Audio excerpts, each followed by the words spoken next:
Good to see you, although you cannot see me. My name is D-Cash, and welcome back to Agatha Christie and the ABC Murders.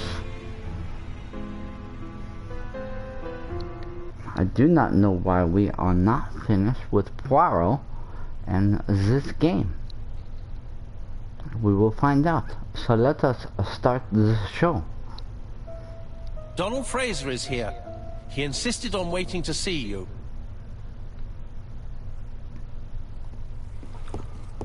So let us see, Monsieur Hastings, what Donald Fraser has to say.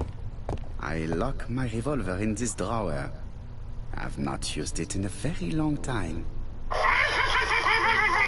That was very funny. I gotta turn my phone down. My Yoda voice cackling at me. Hang on. Okay, there we go.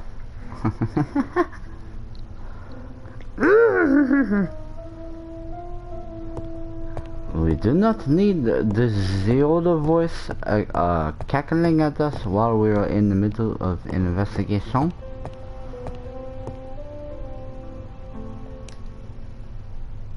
Talk to Donald Fraser.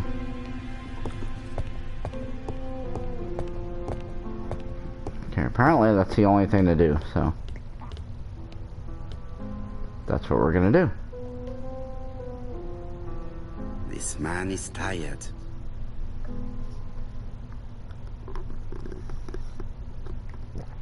Yeah, so am I.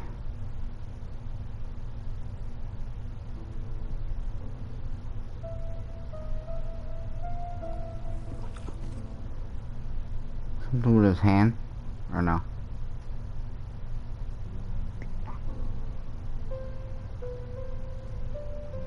I don't know, something else is shaking here. My controller shakes when it goes.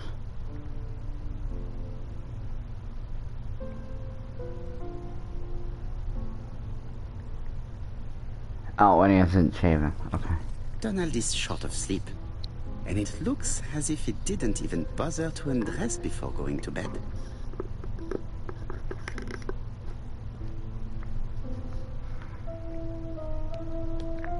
Sorry if you can hear me drinking my Mountain Dew.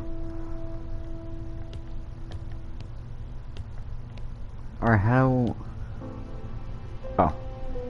Duh. Duh. Mr. Poirot, I don't know why I'm here.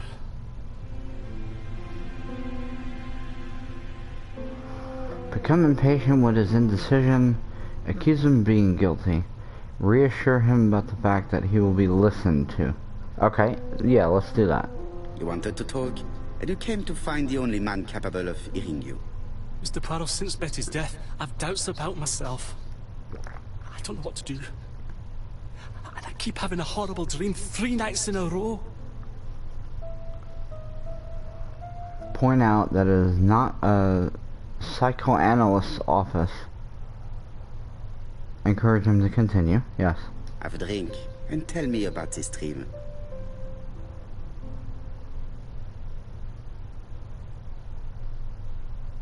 It's always the same. I'm on the beach with Betty.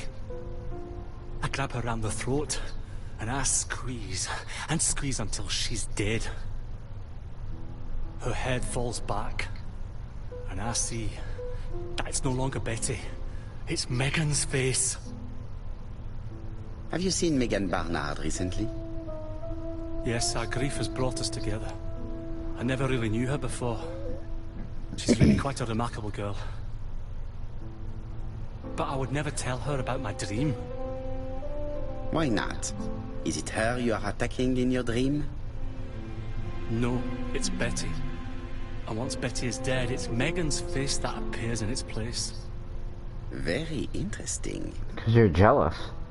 Or because of the jealousy. Let's now try and get our brain cells to work. We need our little gray cells to work now. Okay, so what we have devised from earlier is that she had a crush on him, and she was jealous that he was with her, and she didn't appreciate him. So Let's put all that together.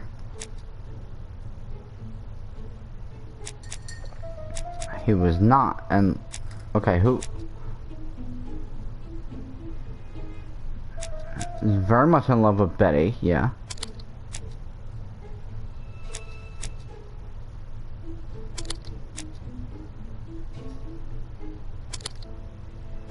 No. No. No. No, Donald's not violent. That's not it. Donald does not kill Megan in his dream. Right. He's tired.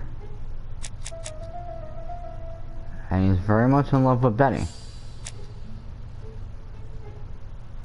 He wasn't violent, though. He didn't kill Betty. No, he didn't kill her.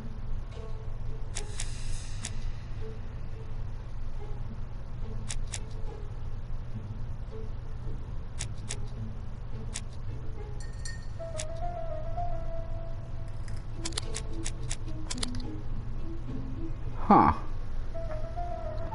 How should Donald's dream be interpreted? I just tried.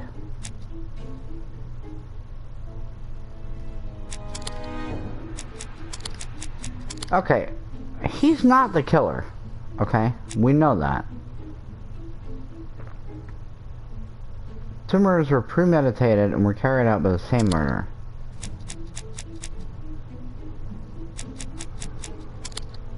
No. Donald was very much in love with Betty. Donald was a violent man. No, he's not.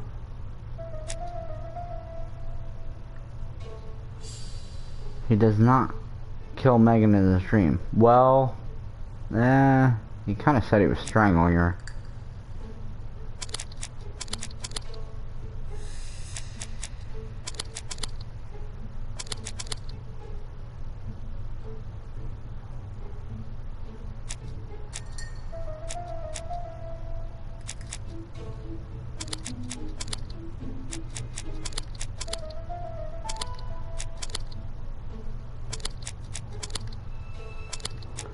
What are we doing here?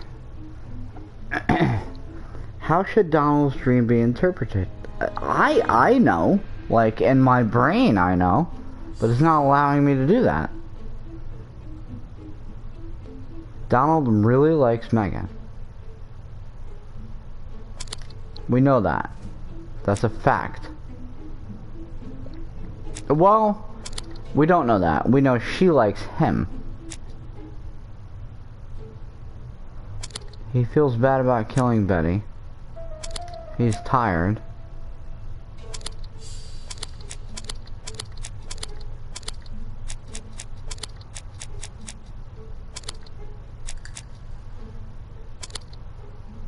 No, he's not the murderer. Where are we going with this?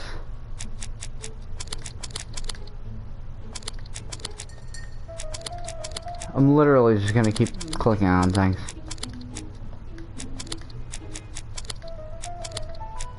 Because these are not making sense anymore.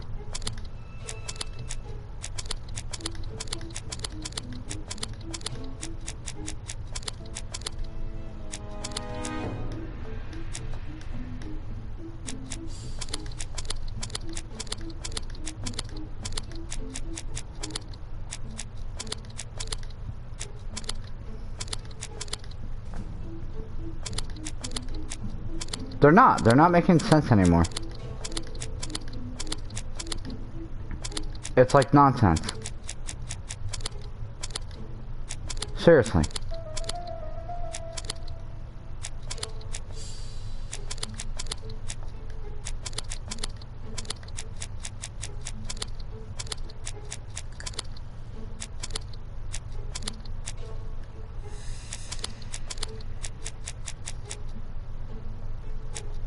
It's just like random now.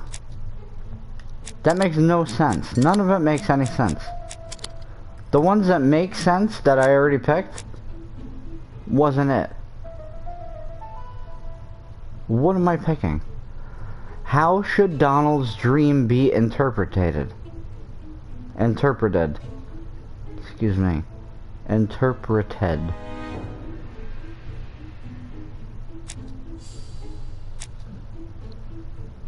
Okay, he's in love with Betty.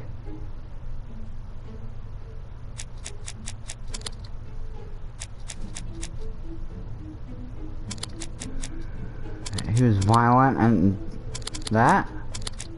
What? That makes no sense. He really likes Megan. He's tired. And he doesn't kill Megan.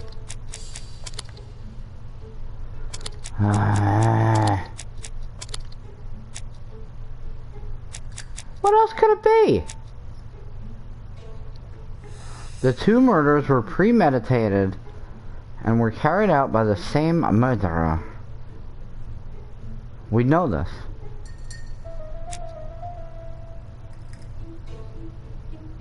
Donald was very much in love with Betty.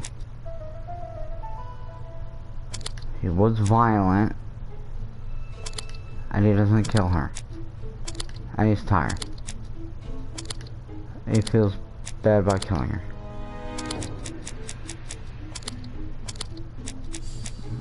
I don't know. What the hell am I picking?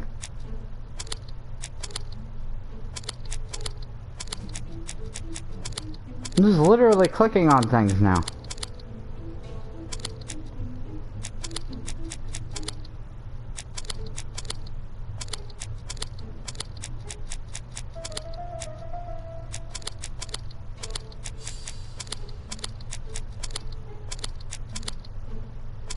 Oh my God.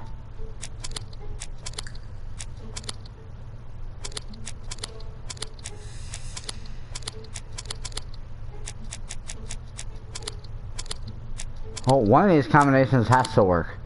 So.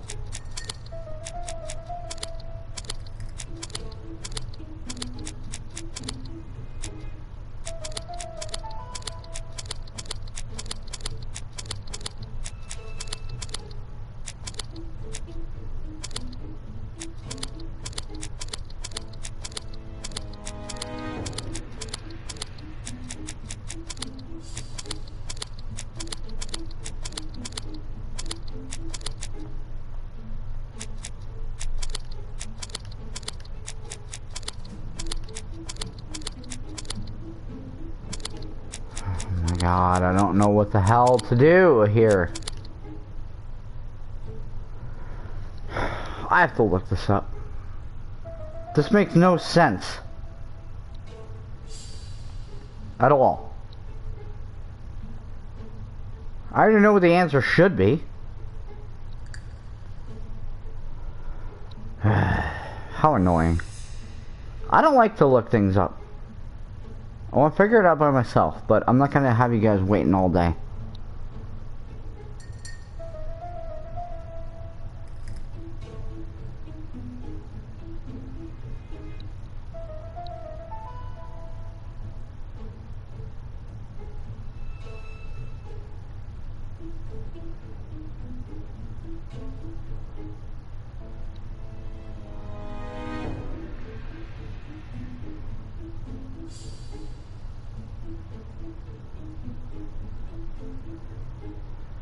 Blah blah blah, I don't care.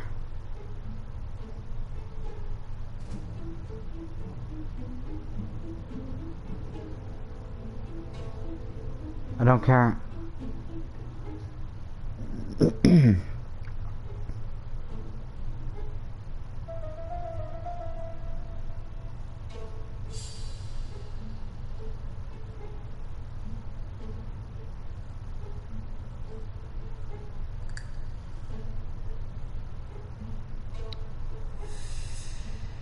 I mean, you gotta be kidding me. Like that.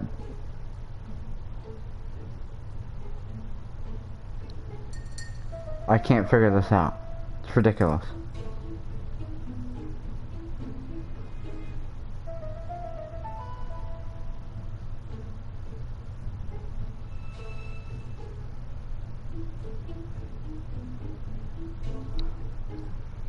it's whatever. I can't even find it anyway.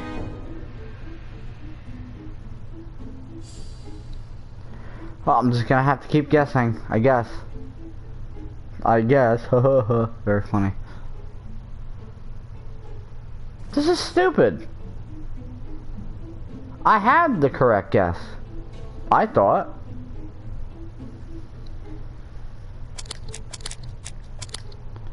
How should Donald's dream be interpreted? He feels bad for his girlfriend, but in his dream he's choking the other girl.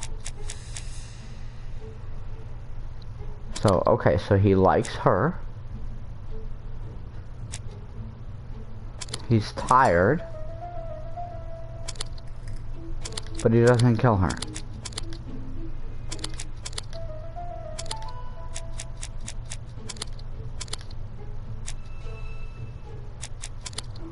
Alright, so we'll do these.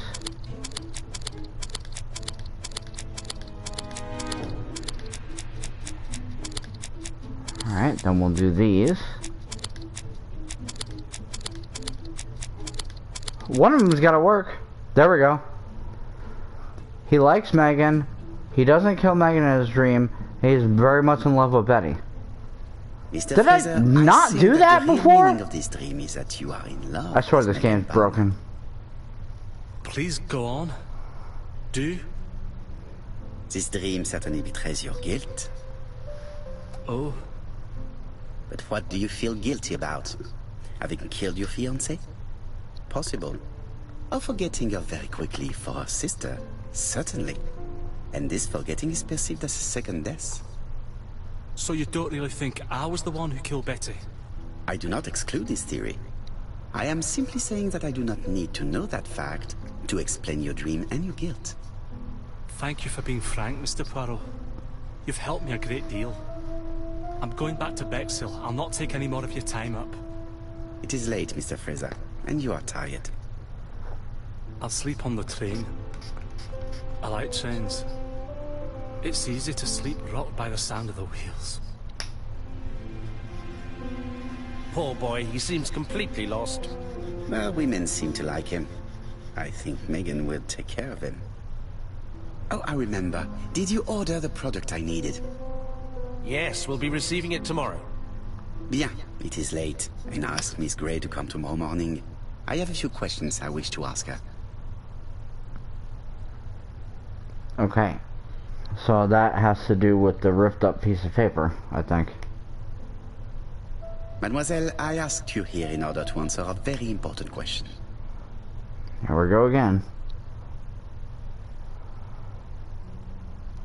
Remind her that she did not see anybody on the day of the murder. Accuse her of being the killer's accomplice.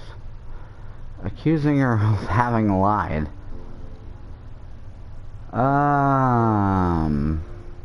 Wow. How am I gonna go about this? I'm just gonna accuse her of lying. Well, no. I'll start off nice. Am I right in thinking you said that you did not speak to anyone on the day Sir Carmichael was murdered? It's the absolute truth. Yet, Lady Clark maintained that she saw you talking to a stranger on the front doorstep. Really? She must have been mistaken.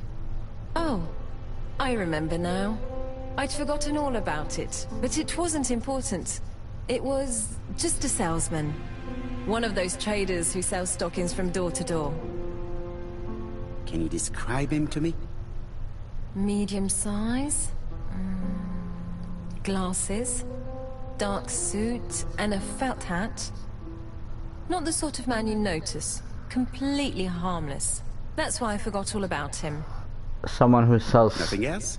He was very hesitant and shy. Usually door-to-door salesmen are very confident. But he wasn't. Someone who sells stockings. You hear that? What is the main thing in all of these? There's always stockings found.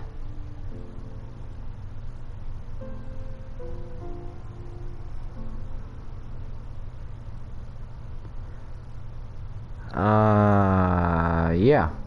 Your departure was suspicious. Mademoiselle, the circumstances of your departure do not appear very clear. Mr. Poirot, your questions are offensive. No, they're I not. don't wish to lie. Lady Clark did not appreciate my presence. And Franklin cannot go against the wishes of a sick lady. He is a good man, and he worries a great deal about his sister-in-law. I noticed that you left some personal belongings behind at Churston.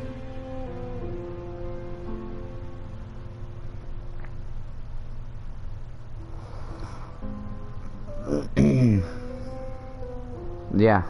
Are you planning on going back to collect them? No. I prefer not to carry the weight of the past. Bien. I must ask you one last question. Please reply frankly with either yes or no. If Lady Clark had died, would you have agreed to marry Sir Carmichael if he'd asked you? How dare you ask such a question? How Sir dare Carmichael I? treated me just like his daughter. And all that I ever felt him was affection and gratitude, nothing else. Really? Thank you, mademoiselle. I will not keep you any longer. I beg to differ. I met Thora Grey on the stairs. Her cheeks were ablaze, and she appeared to be deeply hurt. Poirot, have you offended the poor girl again? Do you have good reasons for accusing her? I accused her of nothing, Hastings. I simply asked her an important question she did not answer. Let us see if we can answer it for her. Let us now try and get our brain cells to work. Oh god, the little gray cells again. Okay. Would Thora have married Sir Carmichael if he had lived?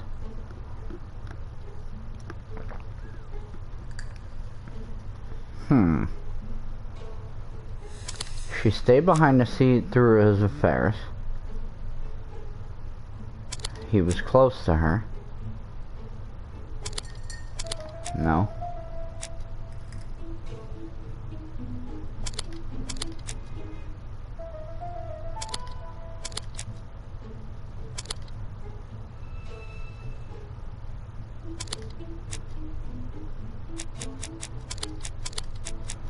So we're gonna prove that wrong then.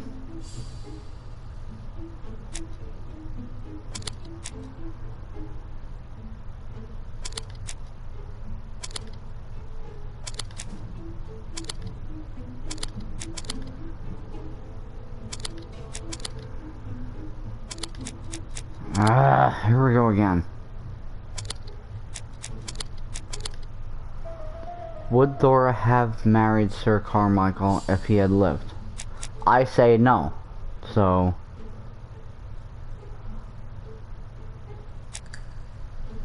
she's a seductress.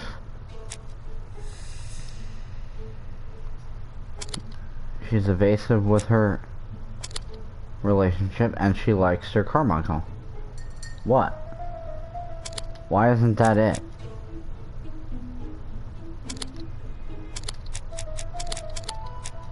You want me to prove otherwise?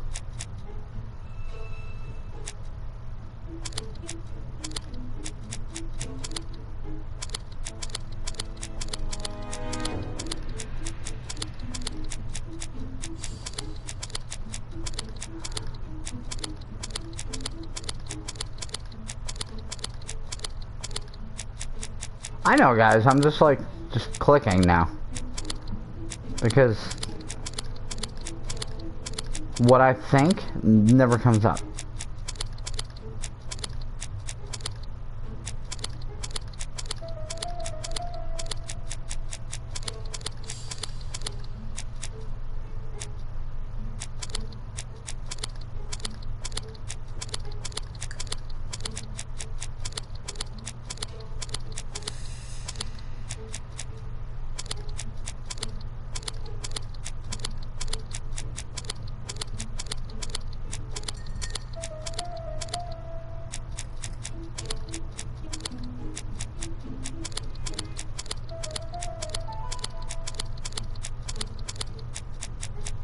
I don't want to keep you guys waiting, so.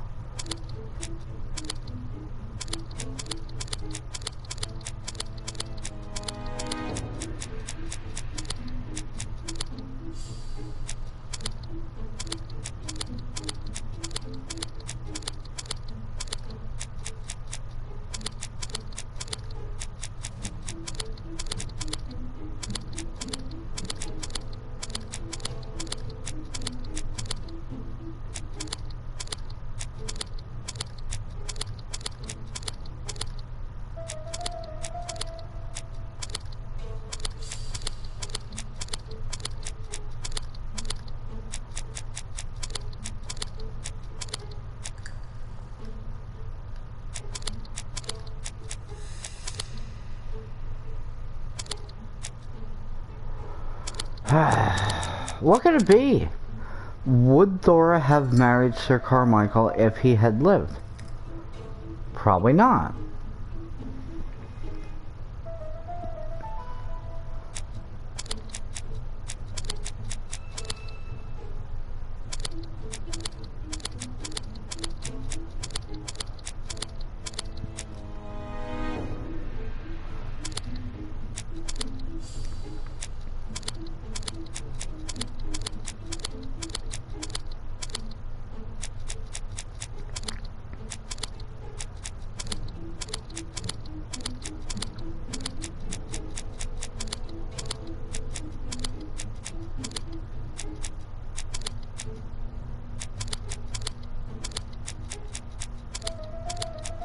I'm not looking this up.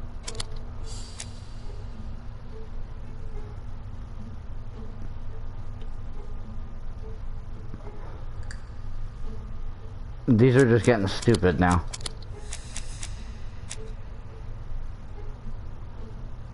There's no way I didn't select the certain combination.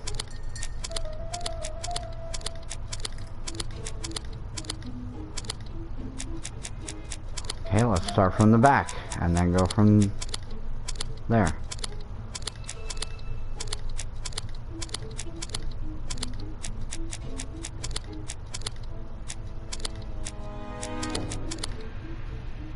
There. Thora is evasive about the relationship. She wore a brooch You and... must know how to read between the lines, it seems. When Sir Carmichael refers to paternal affection, he's lying to himself. Read this engraving on the brooch. A dark dragon for an angel with glossy hair. These are the words of a lover, not a father. Lady Clark was not wrong. What if Sir Carmichael had fallen in love with his secretary? That doesn't mean that she forced him to do so. True, there are extenuating circumstances. She is a penniless orphan. But she's calculating. Just look how she avoided it when asked if she would have married Clark. I see. You think she seduced Sir Carmichael for her own gain, and that now she is doing the same with his brother. Poirot, your world is a very dark place. Do not get carried away, mon ami. We have another more important matter to settle. Really?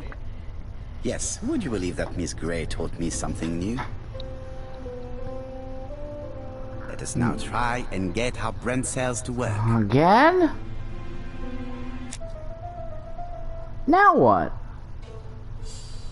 Is there another common point between the murders?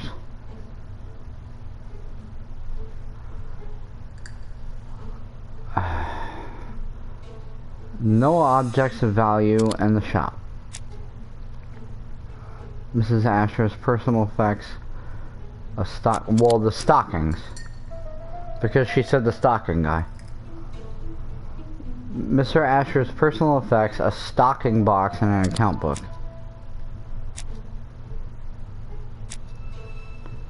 Thora Gray saw a door-to-door salesman come by to the day of the murder, selling stockings.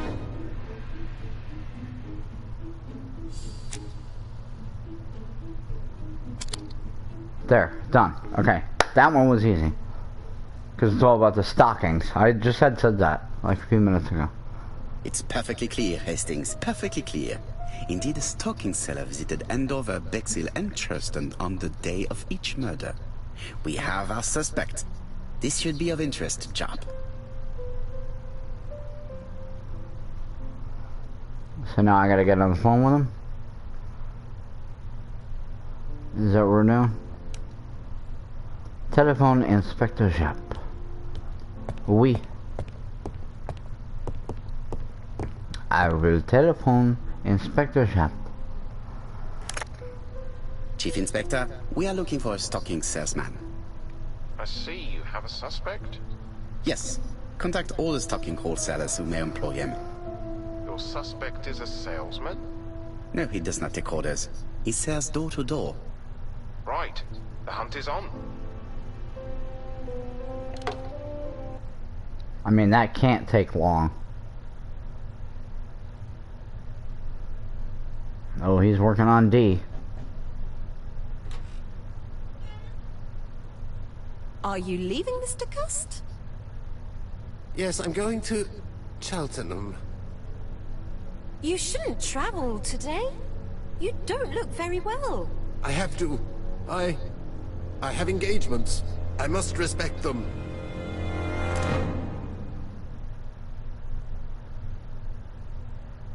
Okay, gotta catch him before this ends up the ABCD murders.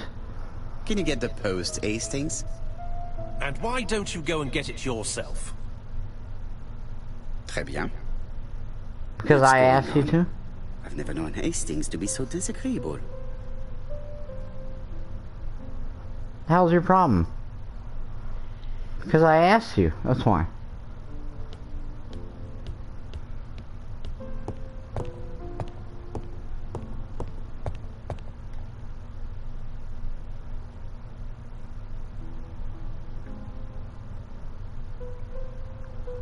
Poor Mr. Poirot. I'm quite sorry for you. If at first you don't succeed, try again. We've a long way to go still. Typery? No, that comes later. Letter T. The next little incident will take place in Doncaster on September 11th. So long, ABC. I should compare this letter with the one on my desk which I received earlier to see if it does indeed come from the same person. Of course it comes from the same person. Can't you see that with your own eyes?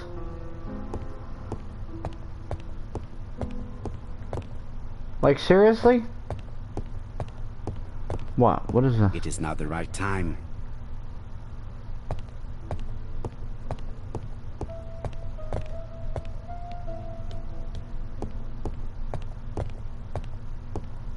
Can't you see with your own eyes that it is from the same person? I do not need to make a telephone call at the moment. Can you look at your desk?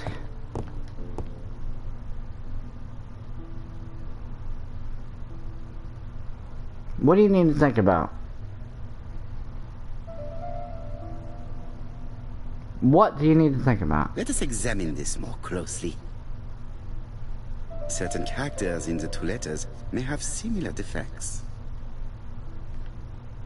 Yes, the A appears to be quite unusual. Yes, this I is weird. And then what else is it again? Let us examine the characters in this word. Yes, the A appears to be quite unusual. Yes, this I is weird.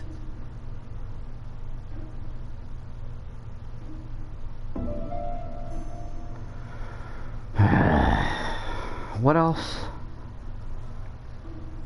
Let's look at these little criminal matters. So, I'm quite sorry for you. At first you don't succeed. The E's. Nothing to report for these characters. Let us examine another word. Yes, the A appears to be quite unusual. That's right. The A characters in the two letters do indeed have the same defects. I have to find some other similar defects to confirm my theory. Yes, this I is weird. Yes, the I characters in the two letters do indeed have the same defects. I have to find some other similar defects to confirm my theory. Okay, I forget that I gotta click on both.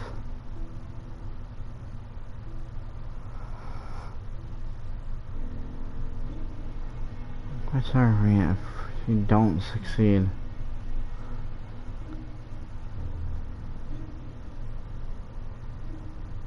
Let us examine the characters in this word.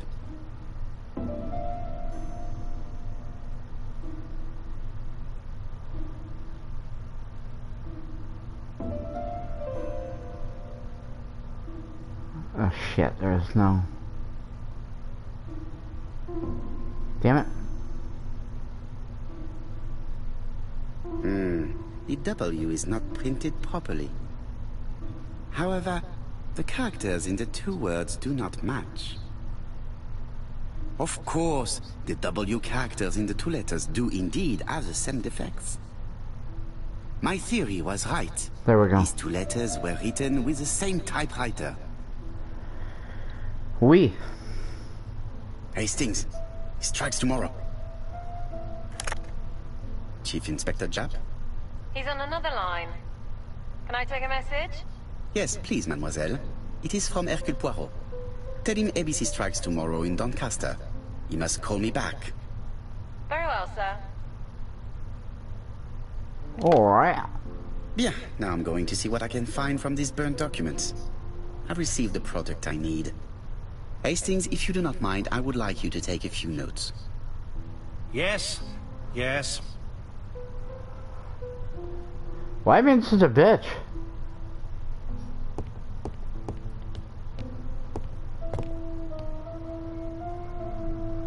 Where are these notes? Royal Mathematical and Statistical Society's Bulletin, September the 9th, 1935. The alphabet murder, a methodical madman. It's highly probable that the alphabet murderer will kill again. Could we possibly estimate the number of victims in his next crime? Yes, and it is easy. As soon as we know the ratio of towns, cities and villages whose names begin with a D, and the ratio of English people whose names are spelled the same. Correct. On one hand, the ratio of towns, cities and villages in England with a name starting with D, and on the other hand, the ratio of English people with a name also starting with D. Correct. After this initial calculation, it is easy to deduce the likelihood of actually being murdered if you belong to the target population. Go to the last page to find our results and details on the calculations. Daily Blag, August 31, 1935. Moustache at half-mast. Poirot's repeated failure in ABC case. Sometimes small things trouble great men. Hastings, faithful collaborator of the Belgian detective, knows something about it. 3 mornings in a row, he confided to us, the cook broke the egg yolks when preparing Poirot's breakfast. This apparently casual event has greatly disturbed my friend, to the point it breaks his concentration and slows his judgment. I also noticed his mustache, of which he is so proud, being duller than usual. Poirot, I assure you I haven't said any such thing to the journalists. They twist everything. Wow. Alrighty then. Well, there's that.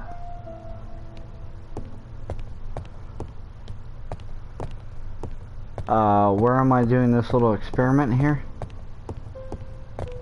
So, how are you getting on? I'm ready to take notes.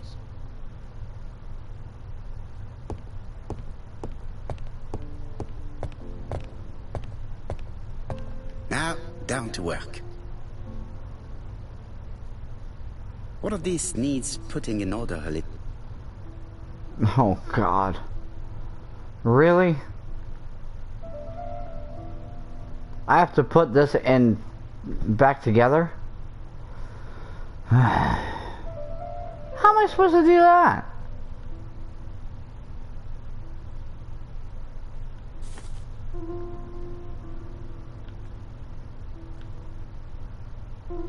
How do I know?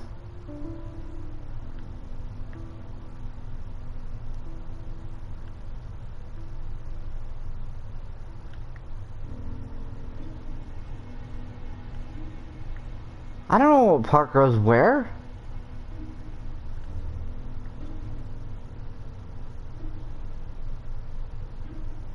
That looks like it should go there.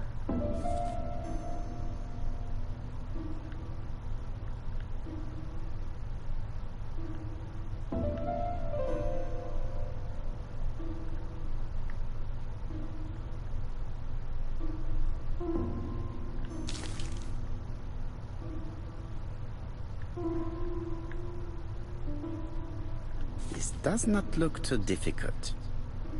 It doesn't? Looks pretty damn difficult to me. This page is finished. Okay. That's done. 3 Wow. more to go. It was a lot easier than I thought, actually.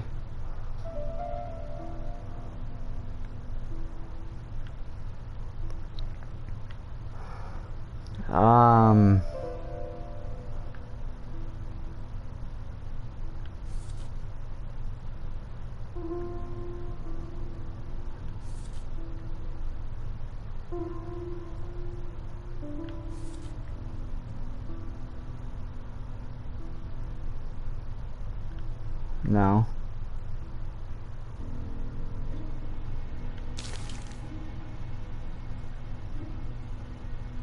This page is finished. Okay, so this And that's isn't 2 done. this It's isn't easier than I thought. Yeah, it is easier than I thought as well. This looked like it was going to be really hard.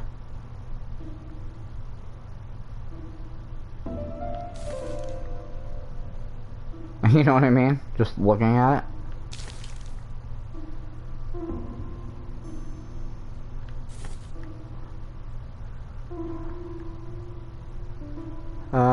Where's that last part gone then?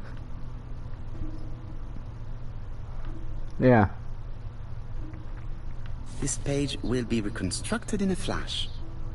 Well, wait, where is this going? This page is finished. Okay. I was gonna say. Only 1 more. Keep going.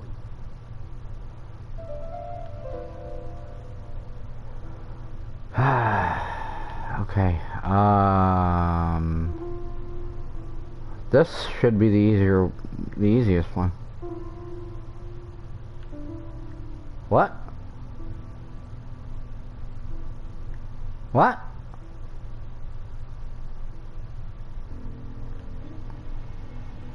What's happening?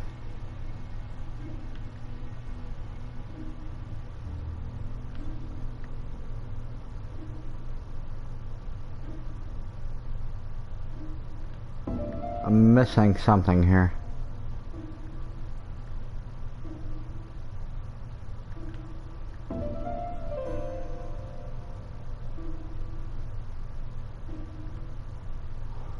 What am I missing here? This should go right here. No? Why doesn't it? Oh. Because I gotta bring everything up to this, that's why. This page will be reconstructed in a flash. That's why.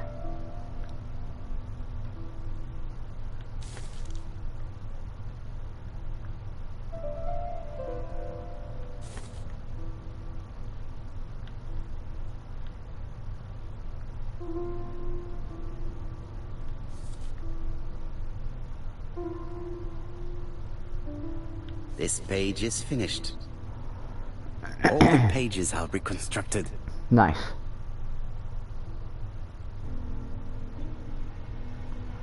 Alright, now we take this, put it on there. The cloth is now soaked with solvent.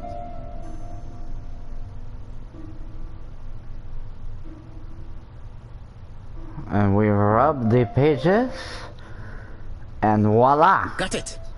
Make a note, Hastings, make a note. Mrs. Alice Asher, shop owner in Andover. Tracheitis, hemoptysis, prescribed laudanum.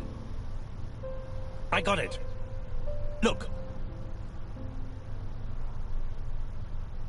Poirot, where on earth did you find these files?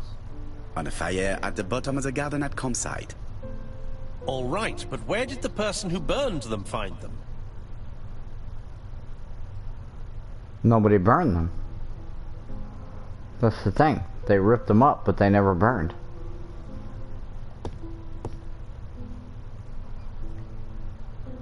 Alice Asher, shopkeeper in Andover. Tracheitis, hemoptysis. So that's chronic cough A. with loss of blood. Prescribed laudanum-based cough medicine. Betty Barnard, waitress in Bexhill. chronic bronchitis causing That's B. dysphonia. Advised to stop smoking. Alexander Bonaparte Cust. While wounded, mustard gas and That's head trauma. A, B, C. Pulmonary emphysema. Hemoptysis. Coughing fits with blood. Suffers from absences and amnesia. And here's D. Watch. Dick Dudley Dunbar, owner of the Black Swan Hotel in Doncaster. There it is. Asthmatic, heart disease, heart condition. Let us We got now it. try and get our brain cells to work. We don't have to get our brain cells to work. You literally have the name of the guy he's gonna go kill. Where do the burn documents come from? Who cares? All the victims suffer from throat afflictions. Yeah. Sir Carmichael Clark's medical records must have been... No. There were many people in Churchland on the day of the murder. Thora Gray saw a door-to-door salesman.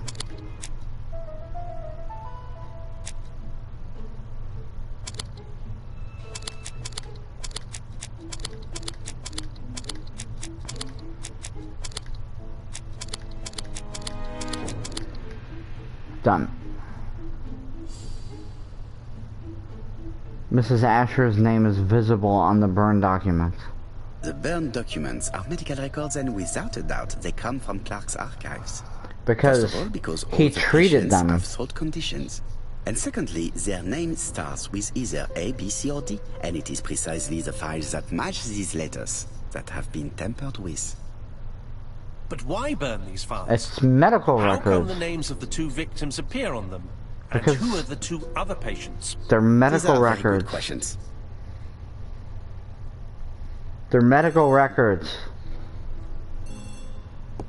That's why they're trying to get rid of them.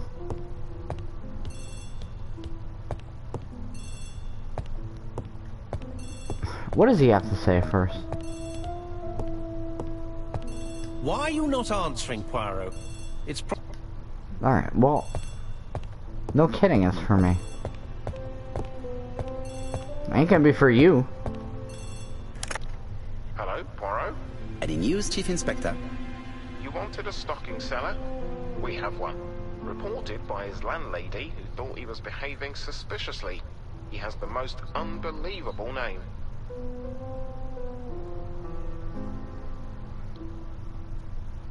Alexander Bonaparte Cust. Yes, Alexander Bonaparte Cust? How did you guess?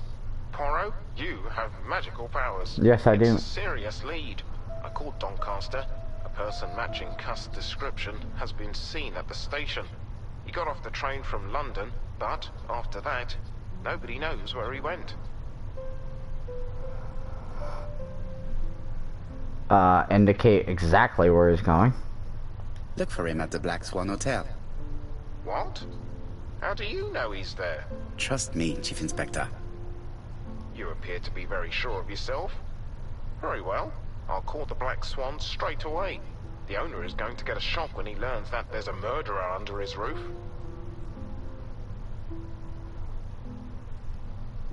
Encourage Jap or call instead of Jap. What? Do your best, Jap. You can count on me. Hastings, everything is at stake. With a little luck, our main suspect will soon be under lock and key. The phone ringing again? So has Cust been arrested? Yes, the Doncaster police are sending him by train. That is good news. But why so gloomy, Chief Inspector? Well, when I told the hotel owner that he was sheltering a murderer, he collapsed. He's dead? No, fortunately, but it has taken its toll on him. It has to be said that with his name starting with the letter D, he had every reason to fear Cust. I bet he was going to be the next victim.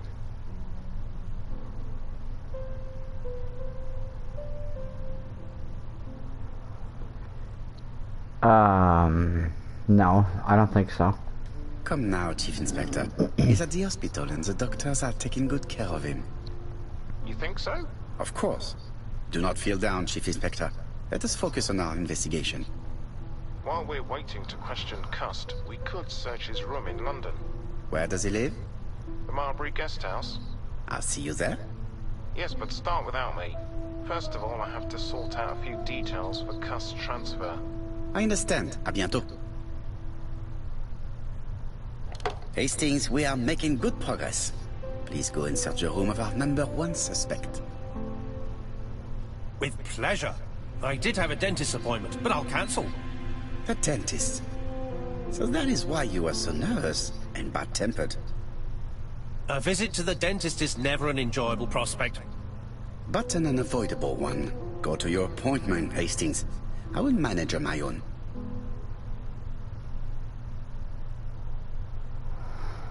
Alrighty then. To Marbury Guest House, please. Okay, so I'm gonna end this one here, and we will continue next time. It should only be one more episode on this. This game is taking forever. I love it though, so I'm not disappointed in any way, shape, or form. Thank you, everybody. Link in the description below and all that. Like, subscribe, hit the bell for notifications, blah blah blah. You know the drill. And I will see you guys next time. Until then, I love you and goodbye.